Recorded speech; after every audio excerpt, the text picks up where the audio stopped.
Mi nombre es Kelly Shamadi Cruz Vigil del Grupo 501 y explicaré el orden económico internacional vigente. Al terminar la Segunda Guerra Mundial, se da origen a lo que se denomina Guerra Fría, donde se configuró un orden internacional bipolar, en donde dos grandes bloques geográficos e ideológicos se encontraban enfrentados: el bloque socialista encabezado por la Unión de las Repúblicas Sociales Soviéticas y el bloque capitalista liderado por Estados Unidos de América, cada uno buscando la supremacía sobre el otro en los ámbitos económicos, tecnológicos, políticos, cultural, armamentista, científico, etc. Esta guerra vio su fin con la perestroika, un proceso de reforma basado en la reestructuración de la economía, y la caída del muro de Berlín, que unió las dos Alemanias, mismas que habían sido divididas en la Conferencia de Yalta. En este contexto, cuando apareció un nuevo orden económico internacional, sus impulsadores Margaret Thatcher de Inglaterra y Ronald Reagan de Estados Unidos. El nuevo orden económico internacional, NOEI por sus siglas en inglés, es una expresión acuñada en la Sexta Asamblea Especial de la Organización de las Naciones Unidas en el año 1974, que hace referencia de modo genérico a las peticiones que presentaban los países subdesarrollados a los desarrollados, relativas a las reglas de funcionamiento de la economía internacional. Este término vino a sustituir al de ayuda al desarrollo e implica la existencia de una determinada estructura u orden económico que ha perpetuado la posición de pobreza de los países binacionales. Las causas de este nuevo orden económico internacional, para su mejor entendimiento, se puede dividir en económicas, políticas y sociales. Primeramente, entre las causas económicas, se encuentra la cada vez más creciente pobreza y desigualdad de los países tercermundistas en comparación con los países del primer mundo, y que Estados Unidos buscara reformar y fortalecer el orden internacional, estableciendo un conjunto de instituciones internacionales como la Organización de las Naciones Unidas, el Fondo Monetario Internacional, el Banco Mundial y el Acuerdo General sobre Aranceles Aduaneros y Comercio, GATT. En cuanto al ámbito social, se buscaba establecer un periodo de paz, estabilidad y sobre todo prosperidad, alimentando los resentimientos de los perdedores, confiriendo legitimidad.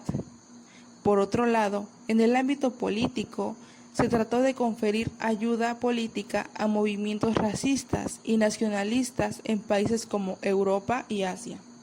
Por supuesto, claro que esto tuvo consecuencias. Las consecuencias económicas están aunadas con las sociales, ya que con el nuevo orden económico internacional hubo un crecimiento del comercio internacional en donde los países subdesarrollados podrían mejorar los precios de sus materias primas exportadas, reflejando un aumento considerable en su economía, además del avance de la tecnología y la infraestructura, lo que trajo como consecuencia una mayor tasa de empleo y por lo tanto mejor calidad de vida para los pobladores. La consecuencia política fue principalmente el surgimiento de instituciones para contribuir al desarrollo del control económico mundial. Para que ese nuevo orden económico quede más claro, le presento dos noticias relacionadas con el orden económico mundial actual. Noticia número 1. Precios del petróleo suben a su nivel más alto desde el 2014. Los futuros del Brent subieron 41 centavos o un 0.48% a $86.40 el barril, mientras que el crudo West Texas Intermediate ganó 89 centavos o un 1.06% a $84.65 el barril. Los precios del petróleo subieron el martes a su nivel más alto desde el 2014, apoyados por una escasez de suministro global y una fuerte demanda en Estados Unidos, el mayor consumidor del mundo. El repunte se produjo antes de los informes de inventarios del Grupo de la Industria Instituto Americano del Petróleo, API, y de la Gubernamental Administración de Información de Energía de Estados Unidos. Analistas esperan que los últimos datos semanales de los inventarios estadounidenses muestren un aumento de 1.9 millones de barriles en las existencias de crudo. La crisis energética aún no está cerca de ceder, por lo que esperamos que prevalezca la fortaleza de los precios del petróleo en noviembre y diciembre, a medida que la oferta se rezaga de la demanda y la OPEP permanece al margen, dijo Louis Dixon, analista de mercados petróleos de Rystad Energy. La OPEP, que comprende a la Organización de Países Exportadores de Petróleo y aliados como Rusia, actualmente está aumentando la producción en 400,000 barriles por cada mes, pero ha rechazado los pedidos de incrementar el bombeo más rápido en respuesta al alza de los precios. Si bien los mercados de carbón y energía de China se han enfriado un poco después de la intervención del gobierno, los precios de la energía siguen elevados en todo el mundo a medida que las temperaturas caen con el inicio del invierno en el hemisferio norte. El consumo de gasolina y destilados en Estados Unidos está nuevamente en línea con el promedio de 5 años, después de más de un año de demanda deprimida, y el mercado estará observando de cerca los niveles inventarios de la mayor economía mundial.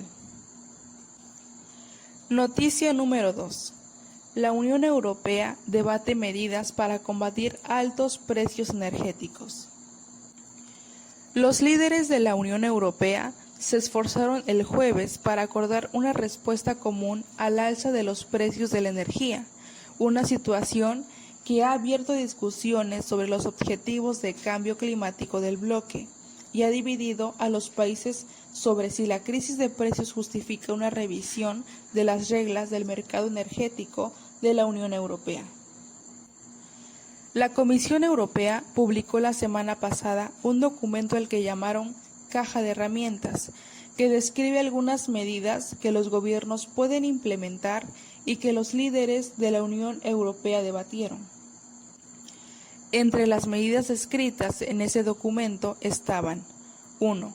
Realizar pagos de emergencia a los hogares en dificultades para ayudarlos a hacer frente, tal vez mediante cupones, y permitir que los consumidores difieran el pago de facturas. 2.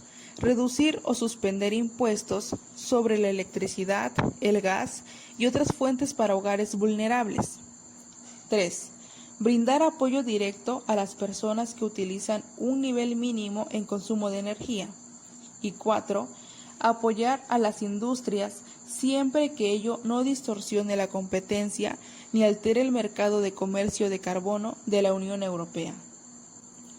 La mayoría de los países ya ha elaborado planes de acción de emergencia para proteger a sus consumidores, por ejemplo, recortes de impuestos sobre la energía y apoyos económicos para los hogares más pobres.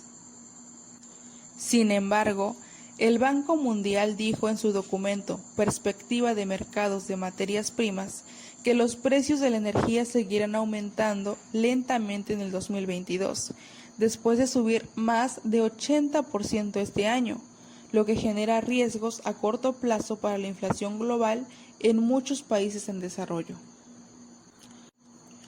Bueno, las dos noticias han terminado. Cabe mencionar que el nuevo orden económico internacional adoptó la globalización y el neoliberalismo como teoría del desarrollo.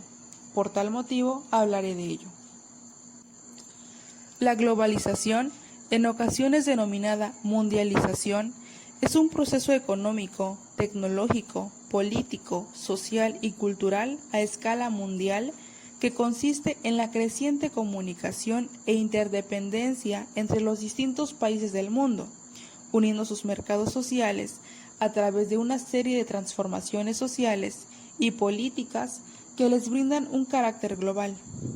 La globalización es a menudo identificada como un proceso dinámico, producido principalmente por la sociedad y que ha abierto sus puertas a la revolución informática, llegando a un nivel considerable de liberalización y democratización en su cultura política, en su ordenamiento jurídico y económico nacional, y en sus relaciones nacionales e internacionales.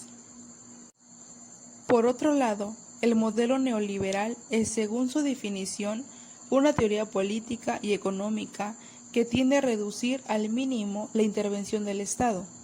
También ha sido definido como una forma de liberalismo que apoya la libertad económica y el libre mercado, cuyos pilares básicos incluyen la privatización y la desregularización. En su sentido más usual, se refiere a una serie de teorías y propuestas económicas que comenzaron a tomar auge en la década de 1970, cuestionando al keynesianismo dominante hasta entonces, para volverse en los años siguientes predominantes en el mundo occidental. Algunas características teóricas del modelo neoliberal provienen de Hayek y Friedman. Entre ellas destacan la libre competencia del mercado, que el Estado no debe intervenir en la economía, solo debe garantizar la libre competencia del Estado y estimularla.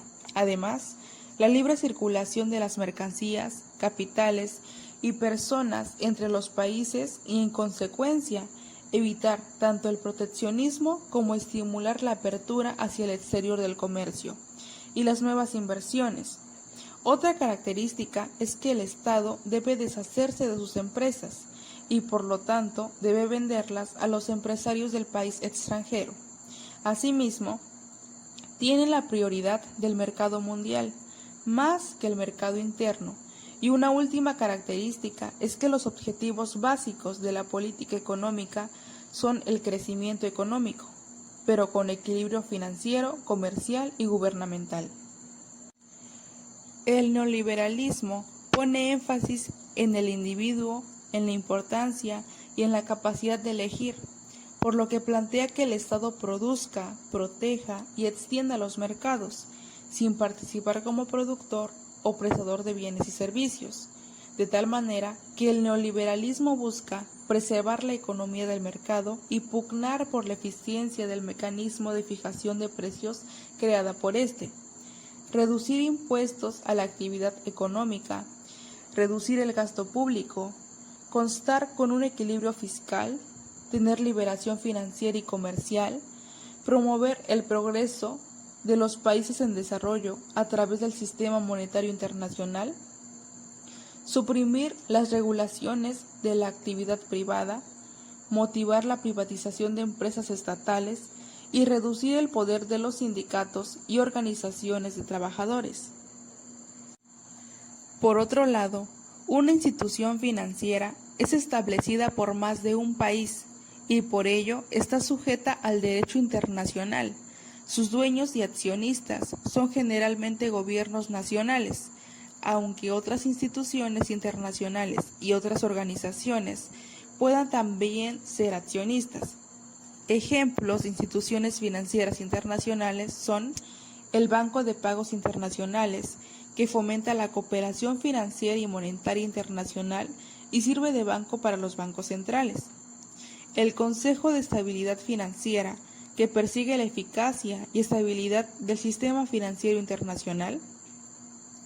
El Fondo Latinoamericano de Reservas, que apoya la balanza de pagos y la armonización de las políticas cambiarias, financieras y monetarias en sus 8 países miembros. El Fondo Monetario Árabe, que pretende corregir y equilibrar los pagos entre sus Estados miembros, levantar las restricciones de pagos entre ellos, fomentar el desarrollo de los mercados financieros árabes y facilitar el comercio entre los países de la Liga Árabe. Por último, y el más importante, el Fondo Monetario Internacional, que se propone fomentar la cooperación monetaria internacional, facilitar la expansión y el crecimiento equilibrado del comercio internacional, fomentar la estabilidad cambiaria, contribuir a establecer un sistema multilateral de pagos por las transacciones corrientes entre los países miembros y eliminar las restricciones cambiarias que dificulten la expansión del comercio mundial. En conclusión, el nuevo orden económico internacional trajo muchas ventajas, ya que aumentó la economía y la calidad de vida de los seres humanos. Lo que trajo consecuencias más graves fue la adopción del modelo neoliberal y, por lo tanto, de la globalización, ya que considero al neoliberalismo como una explotación a los humanos para el beneficio propio, por lo que no es justo, aún así, traiga consigo un aumento de la economía con ayuda de la globalización. Además, con esta última se puede adquirir otras ideas, por lo que provoca la pérdida de identidad cultural. Muchas gracias.